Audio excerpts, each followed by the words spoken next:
Hi and very welcome back to all. Today we are going to continue the topic of equisetum. Last time we had started the topic of equisetum. So in that we had completed the about internal structure of root, stem and rhizome, and we also understood the structure of node and internodes. So today we are going to start with the topic of reproduction in equisetum, right? So reproduction in equisetum takes place in two ways, that is by vegetative method and by sexual method, right? So vegetative reproduction or sexual reproduction can take place. So let us see how vegetative reproduction can take place. This happens with the help of tubers, right? So these tubers we already know, we had learnt in the plant body of equisetum there are tubers present arising from the nodes of the rhizome. So these actually develop due to the irregular growth of some branch buds. So in the structure of rhizome, where nodes are present, from there tubers develop. So we had also learned about branch buds. These are the place structures in the node, right, where from where the branches arises. So when these branch buds when irregular growth starts, then it develops into a tuber, right?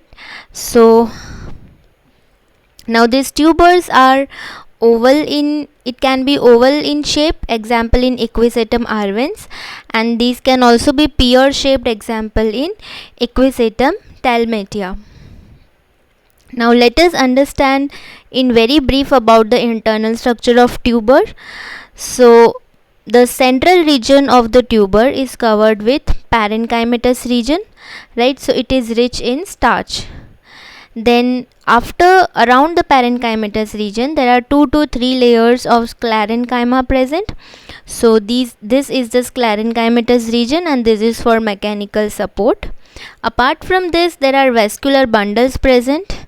These vascular bundles are collateral. Collateral means the xylem and phloem both are present along the same radii, right? So as you can see, this red is the xylem, this blue portion is the phloem. So both are present along the same radii, right? And each of these have an individual endodermal layer. So each of these vascular bundle is surrounded by an individual endodermal layer. Now what happens is that these tubers, they detach from the main plant body, and they detach and they remain in the soil, and these will remain in the soil until they receive a favorable condition to grow, right? So this will remain in the soil as it is, and when the favorable condition will return, so this will grow into a new plant, right? So like this, vegetative reproduction can take place with the help of tubers in equisetum. Now let us look into how sexual reproduction takes place. So as we know, it takes place with the help of spores, right? So the spores are usually developed in the sporangia. So these spores are present in the sporangia, and sporangia are all usually born on the sporangiophore. And there are many sporangiophore present in equisetum, and all these sporangiophore, they aggregate in a compact structure, and we call it a strobilus or cone. So this is like a strobilus or cone of a gymnosperm, where all the sporangiophore, they become aggregated and they arrange themselves in a compact structure, which we then call as strobilus. So this is the diagrammatic representation of the strobilus in equisetum, and this is a real life photo of equisetum strobilus, right? So it looks like this, and this is the diagrammatic representation. So as we can see, this is the strobilus, right? It consists of sporangiophore, which bears sporangia, and the sporangia bears spores. Now this is annulus. We will look into what is annulus later on. This is the fertile branch. As we already learned that the strobilus or the cone is present on fertile shoot. So this is the fertile shoot or fertile branch, and this is the node, and the region between two nodes, this is the internode, right? So this is about the reproduction in equisetum. So now that we know that sexual reproduction, the sexual body that is present is strobilus. So now we will understand the structure of strobilus, that how does it look. So coming to the understanding of structure of strobilus. So strobilus is a tight arrangement of sporophylls around a central stalk as seen in cones, right? So around a central stalk, the tight arrangement of the sporophylls or tight arrangement of sporangiophores leads to the development of formation of strobilus, right? And this is seen in cones. Now these are usually borne terminally, that is, these are usually present on the top of the fertile branches. So usually this strobilus are borne terminally on vegetative shoots in many species, but in some species like Equisetum arvens, these are present on fertile shoots, right? So in many species, vegetative shoots give rise to strobilus, whereas in Equisetum arvens it is present on different fertile shoots, fertile branches. So an example of such species is Equisetum arvens, right? So this fertile shoot actually die after the spores are shed. So as the spores leave the sporangia, as the spores leave the strobilus, right, so then these fertile shoots serve no purpose, and therefore these will die as soon as the spores are removed from the sporangia, right? Now this is the structure of strobilus. This is the longitudinal section and this is the transverse section. So this central main axis that you see, this is a massive central axis which we call as the strobilus axis, and there are around attached to this axis are many sporangiophores. So these brown structures that you see, these are the sporangiophores. So there are large number of sporangiophores present attached with the strobilus axis, and these sporangiophores, they project at right angles. So it projects at right angle to the central axis. So this is the central axis and these are the sporangiophores, right? So it projects at right angle, and then these are the sporangia. Here also these are the sporangia. So as I told, there are large number of sporangiophores present. Now this is the structure of a single sporangiophore. This is the sporangiophore, right? And there are sporangia present. Around 5 to 10 sac like sporangia are present, right? And each sporangiophore is a stalked structure. So this is a stalked structure and it has a hexagonal peltate disc, right? So this that you see is the peltate disc. This expanded structure is the peltate disc. Here also we can see, right? So this is peltate disc. This peltate disc is present at the distal end, right? So this is the distal end. So at the distal end, peltate disc is present, and at the underside of the sporangiophore, there are sporangia present. So this orange structures that you see, these are the sporangia, and this is present on the underside of the sporangiophore, right? So these sporangia are present 5 to 10 in number, and these are sac-like sporangia, and these are born near the periphery of the ring. So whatever ring is there, towards its periphery, like this is the ring, then this is the periphery, right, the outer portion. So these are attached to the periphery of the ring. And so the round apices of the sporangia, this is the free this is the apices of the sporangia, the round apices, right, or the apex of the sporangia. This face the strobilus axis. So this is the strobilus axis, and this round face of the sporangia, it faces the strobilus axis. Now, okay, so peltate disc, as I told, it is present at distal end, and underside is present 5 to 10 sac like sporangia. Now this is annulus, this scaly leaf like structure that we see at the end of the strobilus is annulus. So this annulus, as we saw, is at the base of the strobilus. Now there is a debate about the morphological nature of the annulus. Now what is this debate? It is, some say that it is the last whorl of scaly leaves of the fertile shoot. So some say that annulus is of vegetative origin, where it looks like scale leaves. So that means that it is the last whorl of scaly leaves of the fertile shoot, right, whereas some are of the view that it is of sporangiophoric nature, as it bears small sporangia. So as we see, there is sporangia attached nearby.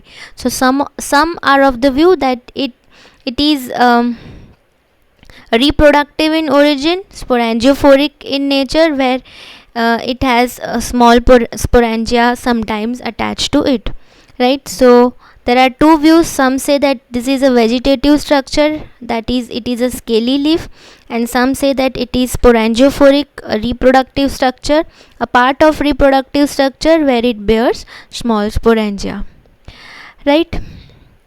So this is about the structure of strobilus. Now we understand a little bit about the structure of mature sporangium.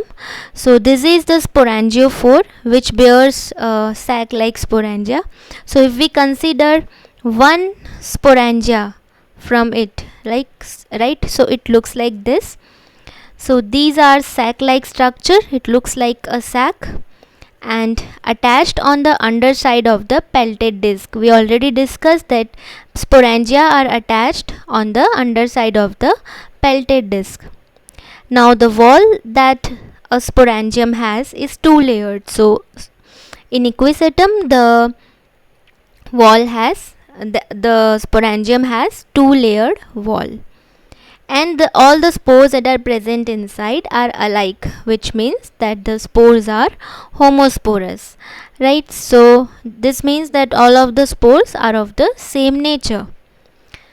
So now that we know about the structure of mature sporangium, so we move towards the understanding of dehiscence of sporangium, that is, how the sporangium splits up, or how the sporangium opens to release the spores.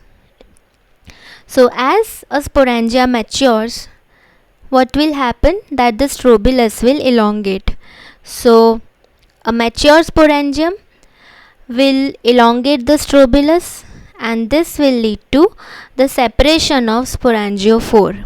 So as the strobilus elongate, so because of that, pressure is created, and this pressure leads to the separation of sporangiophore from the strobilus. So as the sporangiophore separate, this leads to the sporangia getting exposed to the outer environment. So now the sporangia is exposed, and this sporangia will then dry in the environment, and due to which its outer layer will shrink. So as drying will take place, the outer layer will shrink, and this will lead to the sporangia getting ruptured. So as the sporangia will rupture, this will lead to the releasing of the spores, right. So in this way the dehiscence of sporangium takes place. So now let us understand about the structure of spores, right. So the structure of spore, as you can see, it is a 4-layered structure, right. So in the spore of equisetum, we can see four concentric layers, right? There are four concentric layers. These are the outer perispore, the inner, after which the layer that follows after perispore towards the nucleus is the middle layer, and then inside of the middle layer is exospore, and then inside of the exospore is endospore, right? So these are the four layers that are present in the spore of equisetum. So this perispore is also called epispore, it is the outermost, and this exospore can also be called as exine, and endospore can also be called as intine, right? So usually in most of the spores there is only exine and intine present, but here there are four layers present: perispore, middle layer, exospore and endospore. So this is the difference between other spores and the spores of equisetum, right? So now this perispore that I just mentioned is the outermost layer, and this perispore splits into four strips or bands, right? So we can visualize it here, where see what I have done here, that this dark green color I have used for perispore, this one, right? So here I have shown the splitting of perispore where several bands are formed, right? So this is green in color, which represents that it is the perispore that has a split leading to the development of bands, right? So these are the split bands of perispore, and these bands are though they look different, these are attached to a common point on the spore, right? So these are attached on a to a common point either on the top or at the base of the spore to a common point, right? So these look separate, but these are attached at a common point. So when the spore dries, so when this spore will dry, these bands will uncoil, because as drying will take place, this will lead to the shrinking of the spore, and as the spore will shrink, so these bands will become loose, and as it will become loose, it will start uncoiling. So these bands are called elaters, right? So these bands that you see are elaters. Now if we look into the structure of elater, it looks like this, where the tip portion is a spoon like portion which has expanded tip, right? So it looks like spoon.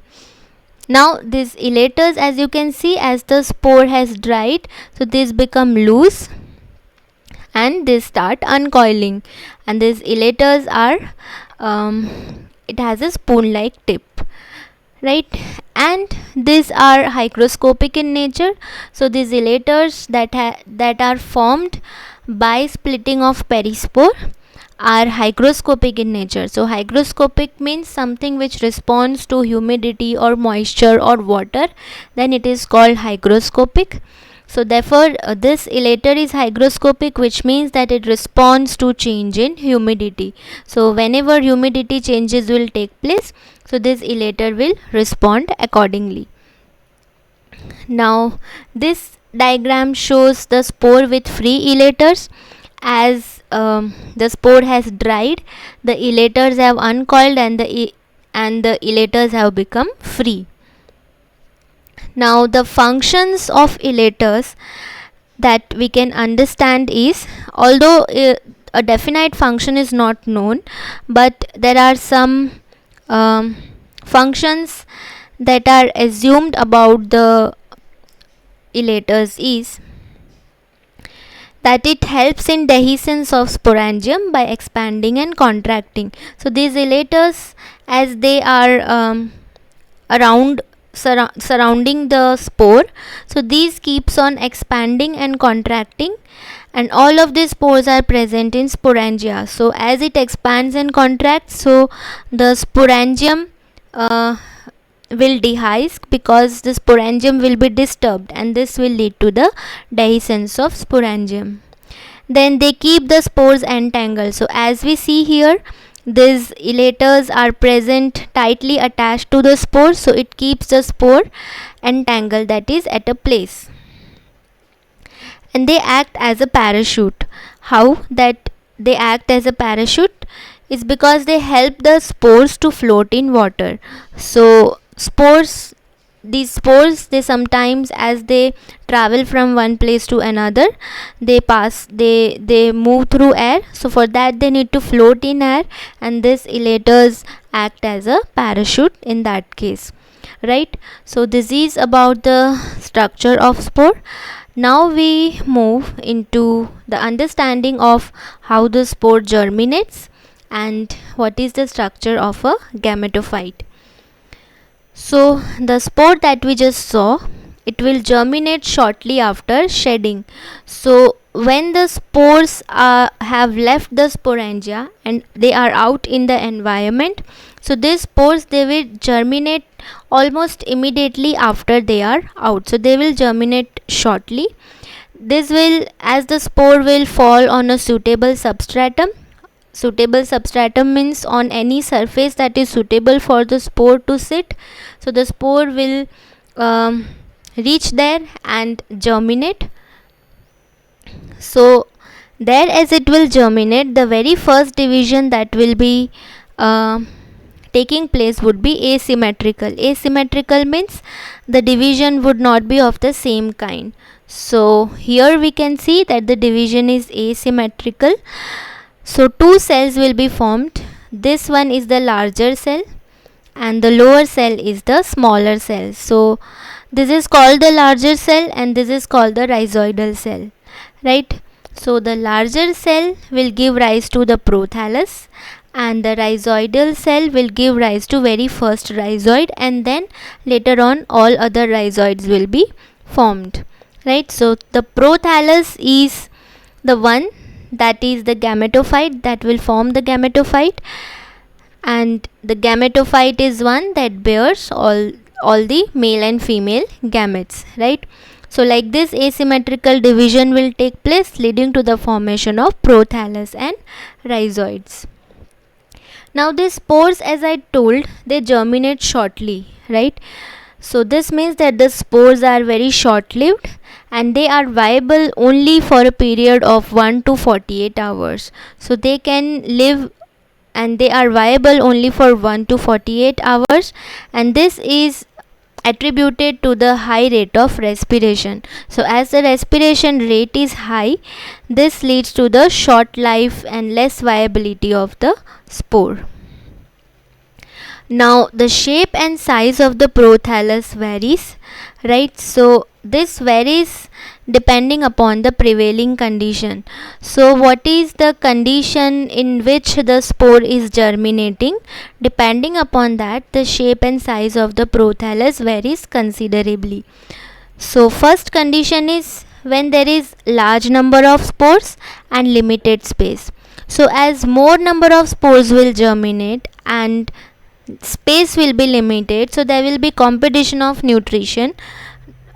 All the spores will not get enough nutrition, right? So this will lead to the formation of filamentous prothallus, right? So by filamentous prothallus I mean a prothallus that would be thin and it will be like a filament, like a thread, right? So this would be a filamentous prothallus, very small and very thin.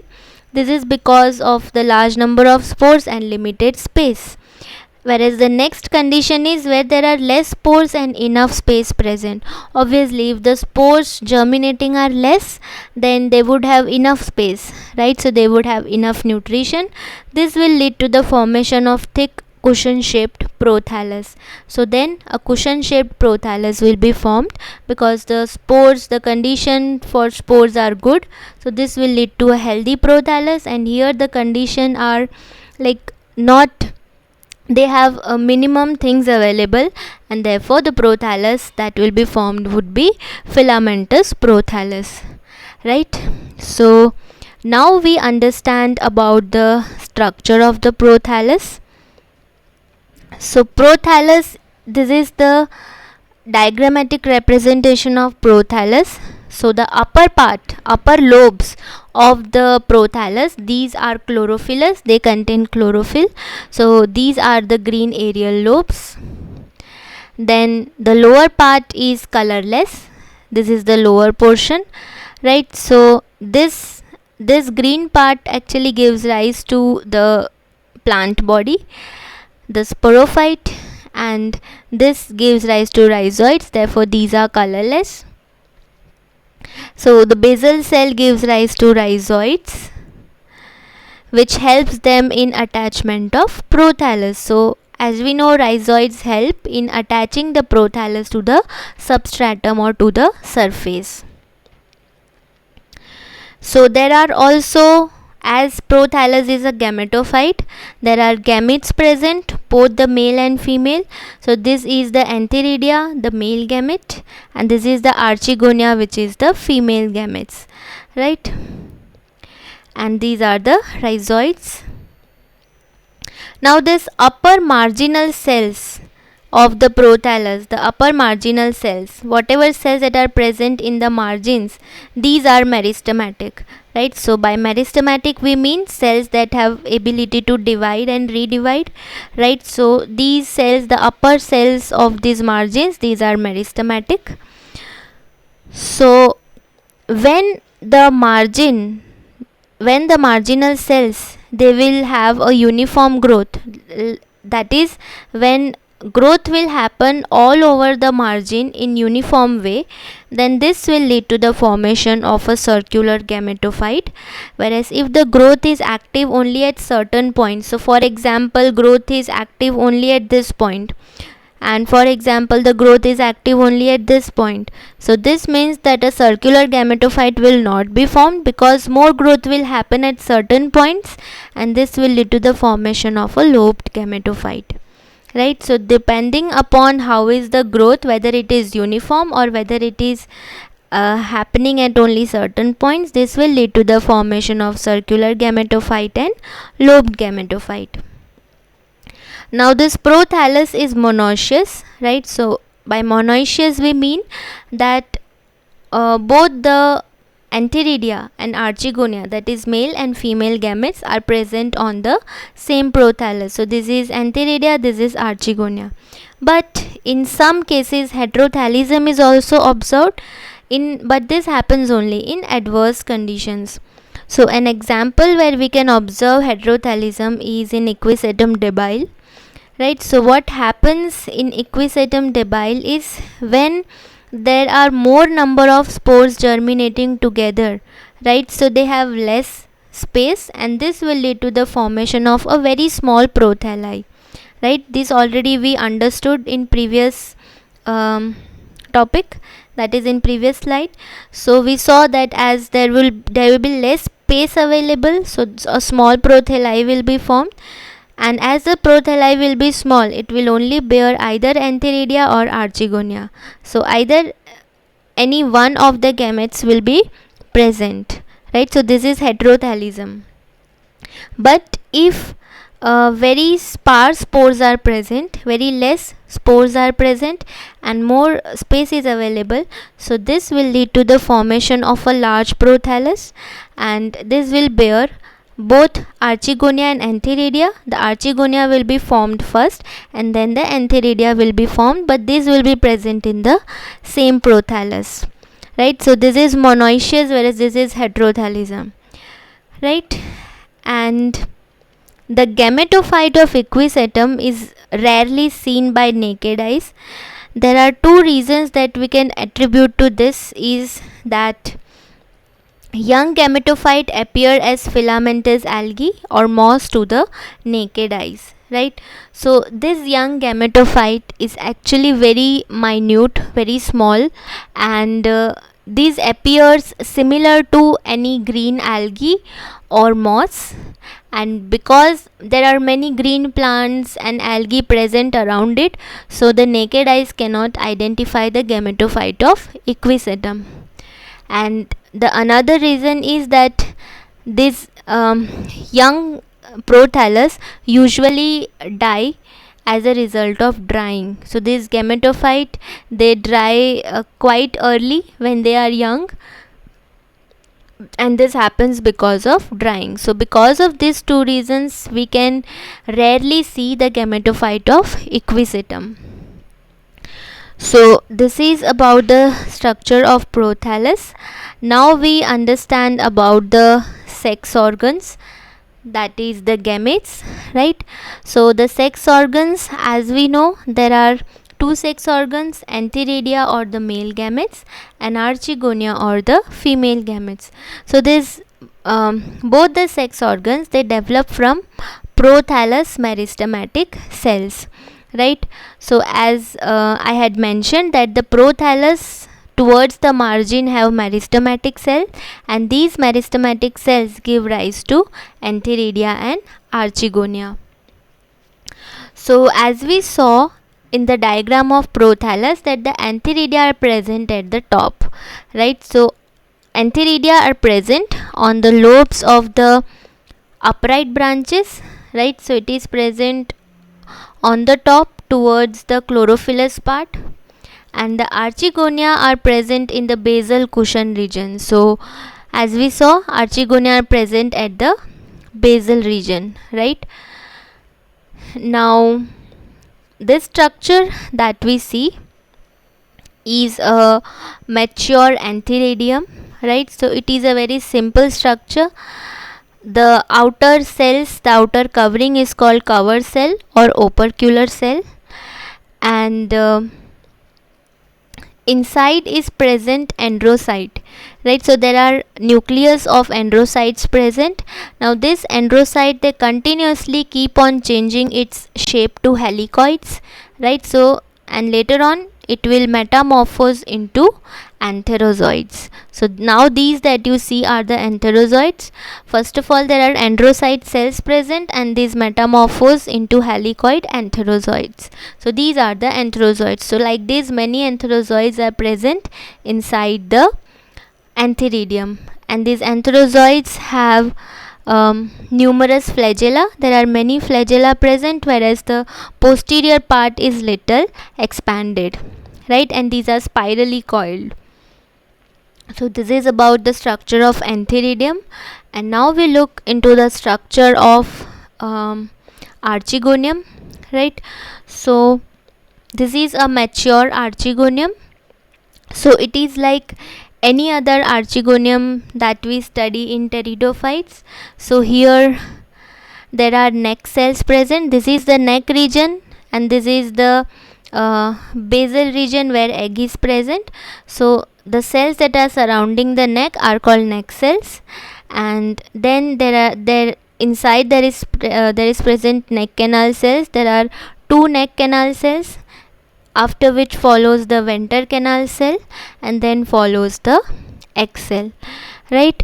So this neck region, only the neck region projects above the surface of the prothallus. So when we observe the prothallus, there is only neck region visible, and the rest is embedded in the prothallus, right? So this egg cell and this antherozoid will fertilize to form a diploid zygote, right?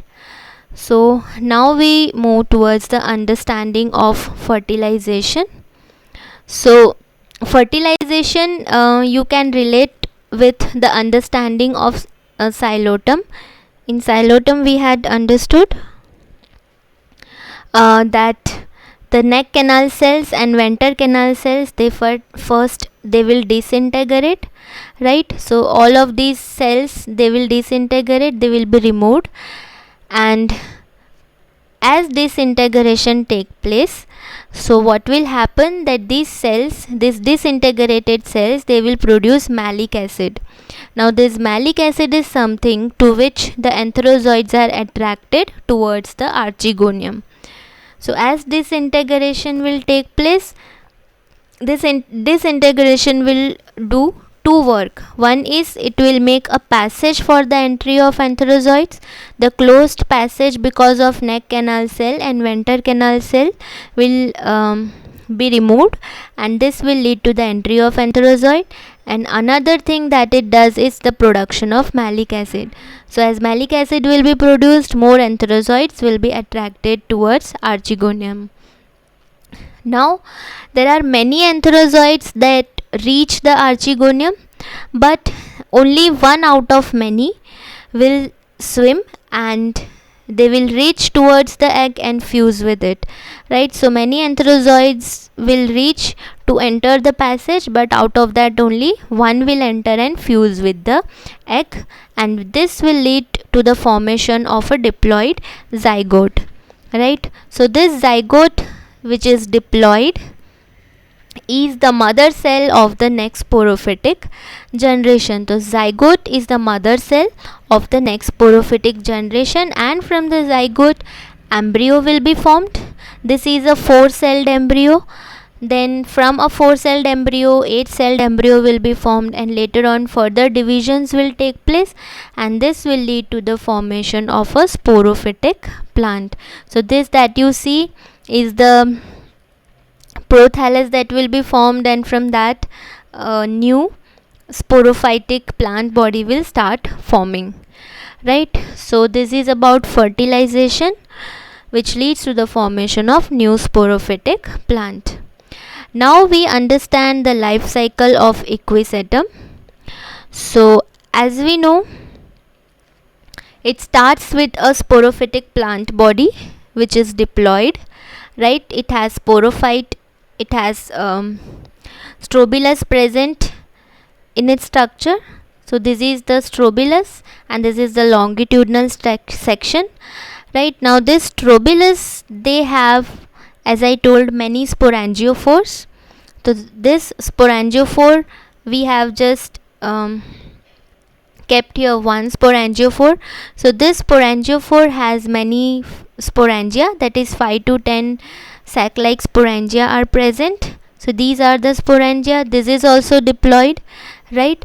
Now what will happen is that this sporangia, it contains spore mother cells.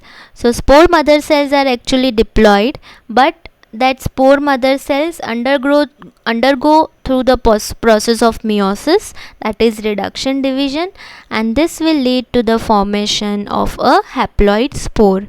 So all of the diploid spore mother cells inside the sporangia will undergo meiosis, leading to the formation of a haploid spore. Now this spore will germinate, will get released from the sporangia because of the dehiscence of the sporangia, due to which the spores will reach on a suitable substratum and it will germinate to form prothallus, right? So now the prothallus that we have is haploid, because after meiosis the spore has become haploid, and so now the prothallus that we have is a haploid structure. So now as we know that the prothallus has both male and female gamete. The male gamete is antheridia and female gamete is archegonia, right? So antheridia contains antherozoids and archegonia contains egg cell. Now both of this will fertilize to form a diploid zygote, right? So both of these will fertilize, both of these are haploid, this will lead to the formation of diploid zygote, right? So now this zygote is the mother cell of the sporophytic generation, and this will lead to the formation of embryo. So 4-celled embryo will be formed, later on 8-celled embryo will be formed, and this will then lead to the formation of sporophytic plant body, right? So this that we saw is the reproduction by spores, and the very important point here to understand is that right from the zygote to embryo to sporophyte to strobilus to sporangiophore to sporangia, this is the sporophytic stage, which is diploid stage, and this, that is after the formation of haploid spore to the presence of two up to when fertilization takes place. This is gametophytic stage, that is the haploid stage, right? So this can also be called as haplophase, and this, the sporophytic stage, can also be called as diplophase, right? Now this is reproduction by spores, but we also saw that the sporophyte has tubers present. The rhizomes produce tubers, so these tubers, they remain in the soil after detaching from the plant, and in the soil it will remain as it is unless and until it gets a favorable condition. So as favorable conditions will return, so these tubers will give rise to a new plant again. So this is vegetative reproduction. So like this, the life cycle of Equisetum, it keeps on continuing, where vegetative reproduction also happens and reproduction by spores also takes place. So this is vegetative reproduction and this is sexual reproduction, right? So with this we come to the end of the topic of Equisetum. So if you people have any doubt, you can ask me, right? And I hope you all will clear your understanding about this topic. So I'll be back with a new topic. Till then, I leave. Thank you.